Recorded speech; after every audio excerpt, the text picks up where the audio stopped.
Yukon, our 10th stop during our 150-day road trip across Canada.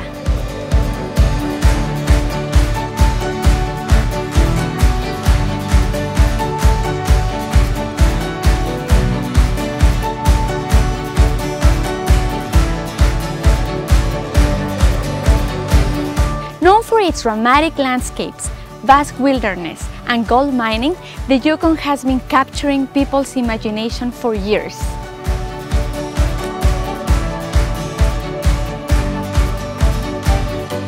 We started our journey off in Whitehorse, the Yukon's capital city, where we got to learn some history from the gold rush days and prepare for our trip up north. First, we toured the SS Klondike, the largest sternwheeler to ply the upper Yukon River in the 20th century. We got to learn how it worked, the type of cargo it carried, and about the people who rode the riverboats when roads didn't exist.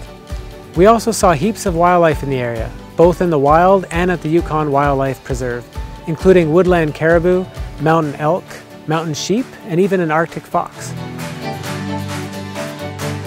After Whitehorse, we went to Kluane National Park, the most western point of Canada, to see some of the highest mountains in the country. As if flying around mountain peaks and valleys wasn't enough, we even got to land on the largest known polar glacier in the world. It was incredible to land a plane on snow and step out onto the Hubbard Glacier at an elevation of 9,000 feet. You'd never think that this massive glacier flows directly into the Pacific Ocean just 122 kilometers from where we were standing. What an unbelievable experience.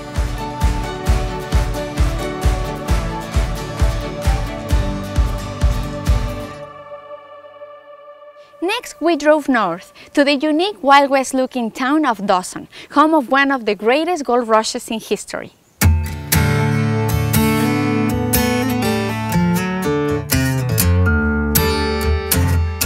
So when you arrive to Dawson, it really feels like you're taking a step back into the past. You'll see the old post office that's still in town. A lot of the modern buildings actually have a gold rush look and feel. We have boardwalks instead of sidewalks and unpaved streets. And so it really feels like you're taking a step back into the past. And here in Dawson, we kind of have one foot in the past and one foot in the present. So it's a little bit of a living history in a sense, especially the buildings that you see around town. Since Dawson history is all about the gold rush, we took a stroll through Discovery Trail, the place where the first gold mining claim was made, spawning one of the greatest human migrations of the 19th century. This started what is known as the Klondike Gold Rush, with people from around the world moving here in hopes to strike it rich. Although the gold rush days are long gone, gold mining is still one of the main industries around Dawson, and we got to tour an active mine to see how it's done from start to finish, giving us a unique insight into the local economy. We even got to try some gold panning, and even though we didn't strike it rich, it was still very exciting to find a few pieces of gold. As technology advanced, gold panning was replaced by bigger machines, including dredge number 4, a giant 8-story gold digging machine that moved along a pond of its own making, digging gold-bearing gravel at a rate of 22 buckets per minute, producing up to 800 ounces of gold per day.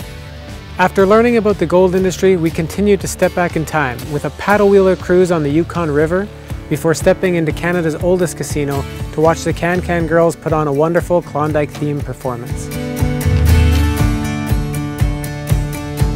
Before we left Dawson, we couldn't miss the famous sour toe cocktail, a shot of alcohol with an actual dehydrated human toe in it. You can drink it fast, you can drink it slow, but your lips have got to touch the toe. Welcome to the club. Thank you.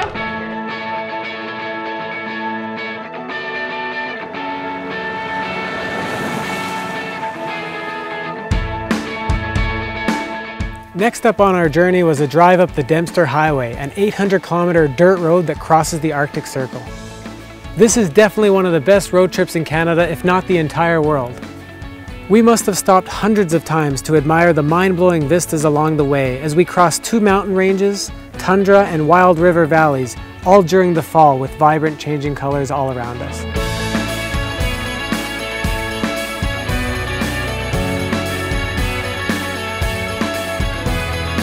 We capped off our Yukon adventure by crossing the Arctic Circle and witnessing an awesome display of northern lights. What a special way to finish our tour of Canada's far north.